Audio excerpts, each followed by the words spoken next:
देखिए, कल का दिन भारत के इतिहास में काफ़ी अहम है क्योंकि कल लोकसभा में वक्फ संशोधन बिल पेश किया जाएगा। आपको पता है कि पहले इस तरह की चर्चा थी कि ये बिल लोकसभा में अगले सत्र में पेश किया जाएगा, लेकिन कुछ दिनों पहले गृह मंत्री अमित शाह ने ये ऐलान कर दिया कि नहीं, इसी सत्र में, जो बजट सत्र चल रहा है, इसी सत्र में वक्फ संशोधन बिल लोकसभा में लाया जाएगा और इस पर चर्चा होगी। और कल ये बिल लोकसभा में 12 बजे के करीब पेश किया जाएगा। आपको पता है कि जो मुस्लिम संगठन है, मुस्लिम समाज के लोग हैं, मुसलमान हैं और कई अपोजिशन पार्टियां हैं, जिसमें अगर बात कर ली जाए तो कांग्रेस है, समाजवादी पार्टी है, बीएसपी है, इसी तरीके से ममता बनर्जी की पार्टी जो है वो टीएमसी है, और स्टालिन की जो पार्टी है डीएमके है, भाकपा है, माकपा है, और इसी तरीके से वाईएसआर कांग्रेस की पार्टी जो है, आंध्र प्रदेश के जो मुख्यमंत्री हैं जगन मोहन रेड्डी, उनकी पार्टी जो है, ये तमाम जो पार्टियां हैं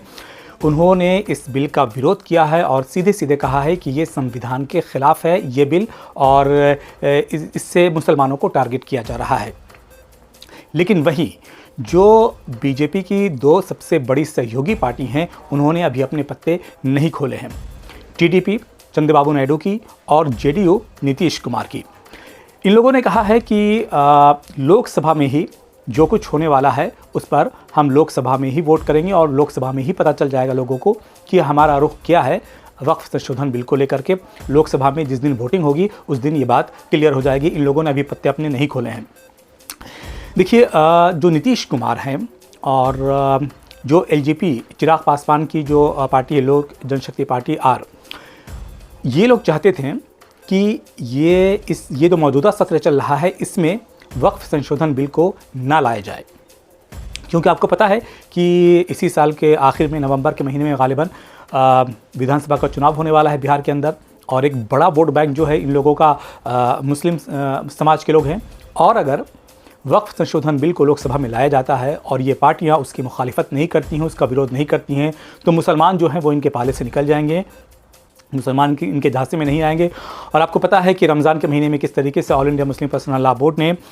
खुल्लम खुल्ला ये ऐलान कर दिया था कि अगर चंद्रबाबू नायडू और नीतीश कुमार की जो पार्टी है जेडीयू, अगर नीतीश कुमार इस बिल का सपोर्ट करते हैं, सरकार का अगर इस बिल को लाने में साथ देते हैं, तो मुसलमान जो हैं वो उनके साथ नहीं खड़े होंगे। आने वाले चुनाव में मुसलमान उनकी पार्टी का बाइकआउट करेंगे और दूसरी पार्टियों को वो वोट देंगे। तो नीतीश कुमार जो है इन मामलों को लेकर के काफ़ी उलझन में नज़र आ रहे थे और चिराग पासवान भी बहुत तौल करके बयान दे रहे थे। अब देखना यह है कि कल जब लोकसभा में ये विधेयक लाया जाता है और इस पर चर्चा होती है तो उस वक्त किस तरीके का समा होता है लोकसभा के अंदर। और ये कहा गया है कि तकरीबन 8 घंटे का समय रहेगा, 8 घंटा तय किया गया है इस बिल पर चर्चा के लिए। सरकार ये चाहती है कि जो संशोधन हुआ है वक्फ विधेयक को लेकर के उन तमाम बिंदुओं पर चर्चा की जाए लोकसभा के अंदर, लेकिन जिस तरीके से इसकी मुखालिफत हो रही है और जो विपक्षी पार्टियां हैं वो पुरजोर तरीके से आवाज़ को अपने बुलंद कर रही हैं और कह रही हैं कि सीधे सीधे ये बिल के ज़रिए संविधान